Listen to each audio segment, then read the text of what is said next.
Here we are then. Journey's End. Flint's Trove. Treasure Planet. Now, if we can just avoid that gang of bloodthirsty pirates, find the treasure, and escape with our lives, then all will be well.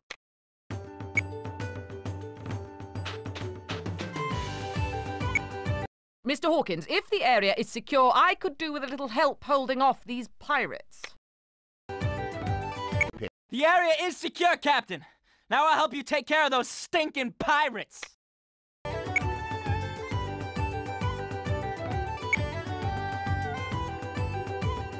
2,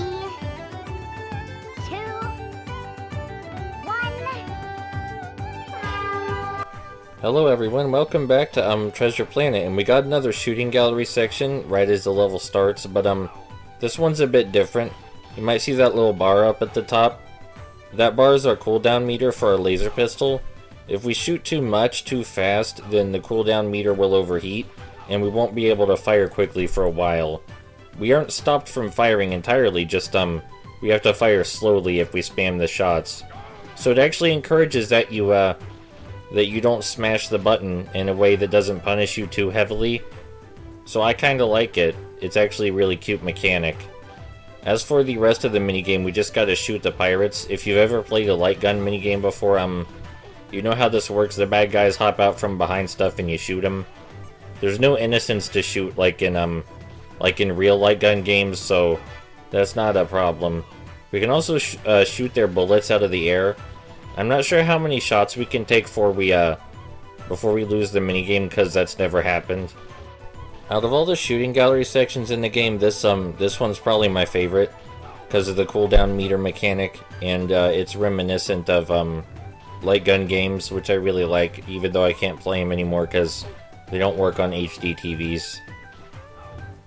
It's also really hard to commentate on light gun games because they're mostly trial and error because they were in arcades.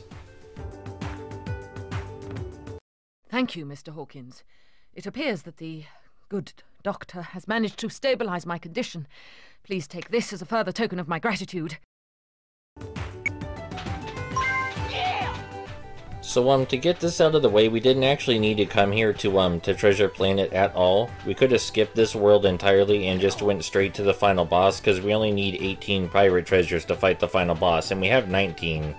We had 18 after we finished that one that race with the escape boat. Aw, come on, I totally made that. But yeah, we didn't actually need to come here at all, but I'm coming here anyway just to show you the platforming and the aesthetic. The aesthetic actually isn't very similar to Treasure Planet's actual aesthetic.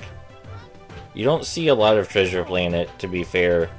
Most of Treasure Planet you see is Flint's Trove, so I guess they had to get a little bit creative with the pink goo and whatnot. If you're wondering where Ben is, the probably the most infamous character in Treasure Planet, Ben, the talking robot, we haven't found him yet. And he just kind of appears out of nowhere without any story introduction at all. It's just, really strange. I guess this was made for people who've already seen the film, because I can't imagine anybody who played this and didn't see the film would have any idea what's going on at all. I wish I could say something about the platforming, but it's way less hard than the stuff we saw back in the second level, so there's not a bunch to talk about. I guess you're mostly just here for the scenery, because that's why I came here. The enemies aren't anything to talk about. We already seen this guy that spins around and vomits. I mean, he doesn't actually vomit, but I assume that's why he's all spinning like that. Because why else would you do that to yourself? You know those green rotten fruits that we had to avoid grabbing? Maybe these guys ate some of those green rotten fruits and they're spinning, so that way they'll vomit out the green rotten fruit before they get food poisoning. I'm surprised that's not a minigame. This is the hardest jump in the game, by the way, right here. This is the hardest platforming. It's a lot harder than it looks, I promise. It's also a required jump, so I guess that's something. But you'll probably get it after a couple tries. You just gotta figure out when exactly to use the glider. This game's level design really seems super weird to me, because it's one of those 3D platformers that's halfway between linear and non-linear. Because you can backtrack to find collectibles and unique collectibles to get other collectibles to open the way to the new levels and stuff. So it's a collectathon, I guess, but also the level design is really, really straightforward. There's not a lot of exploring to do. So it's not really open world or anything, but I guess it's technically non-linear. It's really weird. It's in a really weird spot. I would really, really prefer if the game rewarded you more for the platforming, instead of rewarding you mostly for the minigames that are at the end of the platforming. I know the minigames are probably the main focus here, and the platforming is just a mode of transportation, but still, it'd be nice if the platforming is what gave you the pirate treasure. Because I feel like that's more what people expect. I could just be biased, you know, because I like the idea of completing a really big platforming challenge and getting a reward at the end. It's not like any of the platforming challenges in this game are really big or challenging or anything. So maybe it wouldn't fit the design super well. I think these new gun enemies fire a little bit faster than the others, but I'm not sure because I played the game too much to notice. We're still not to the minigame yet. We're getting there. Man, that death slide was a real doozy. Wait, if you didn't watch my death slide video, I don't think you got that reference. Well, if you do touch the tutorial for ziplines, then Delbert calls the ziplines a death slide for some reason, which I thought was super weird, and didn't fit with, hey look, it's Ben. Let's go talk to Ben, because we kinda have to. Shh, Jimbo! The pirates are camped nearby! Shall we try and sneak past? Okay, Ben, just remember to be really, really quiet.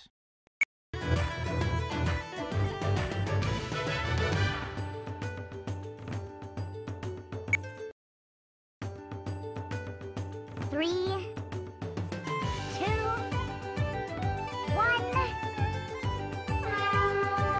So yeah, there's a stealth minigame.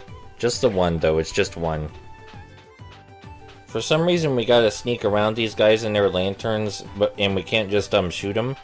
Also, they have really, really poor eyesight, and they can only see right where their lantern light is pointing. If we're not standing right in that little yellow triangle, then they can't see us at all, no matter how close we are. It's kinda depressing.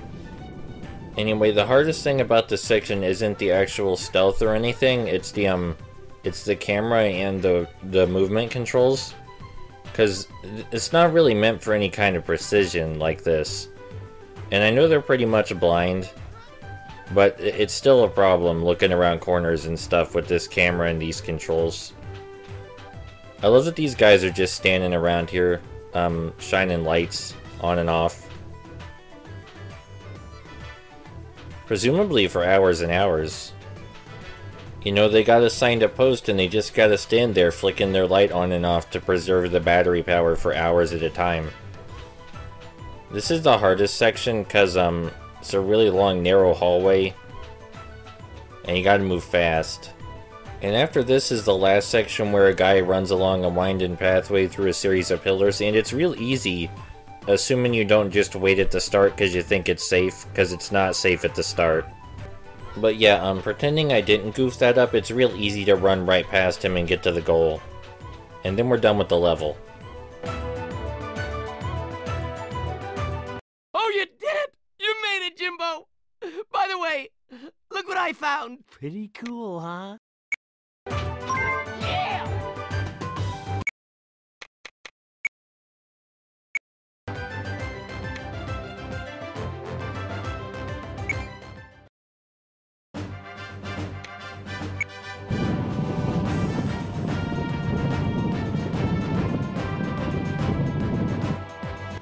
So just like the last boss with Mr. Scroop, this one follows the theme of the boss being on a platform really far away from you and throwing or shooting stuff at you.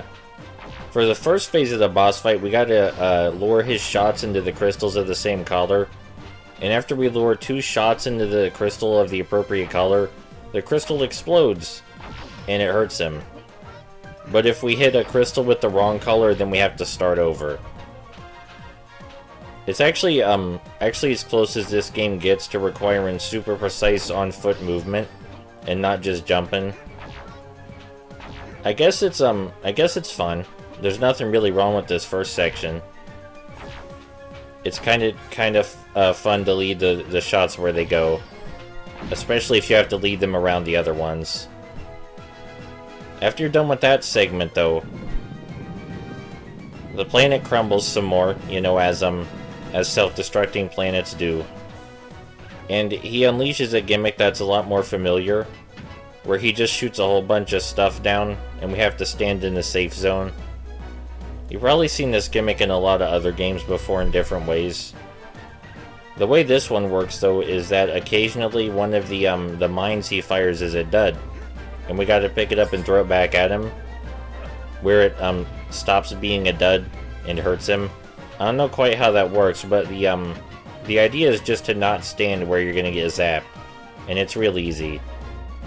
The not so easy part of this phase is that I think I mentioned in the last battle with Mr. Scroop, when you're throwing stuff, you don't get a reticle that aims independently at your movement.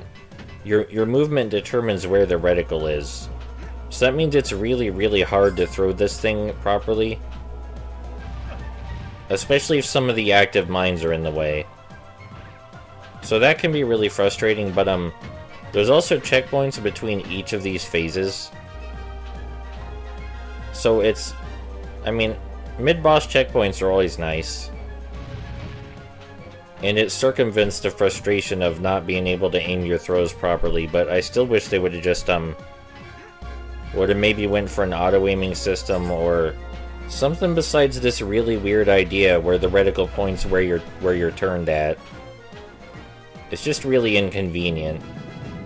And now it's time for the final phase, which is probably the hardest and the most luck-based, because, well, there's a lot of RNG involved, really. The idea is that we're going to hang on this wall, and Captain Silver is going to shoot rocks down at us.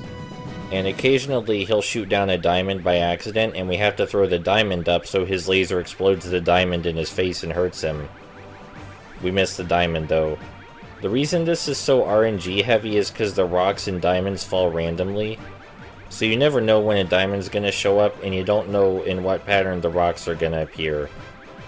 And there's a slight delay on Jim's movement, so it makes dodging the rocks kind of hard. But after you die and respawn, and this time you got enough health to tank a few hits, it's much easier. I wonder why he just doesn't shoot us with the laser.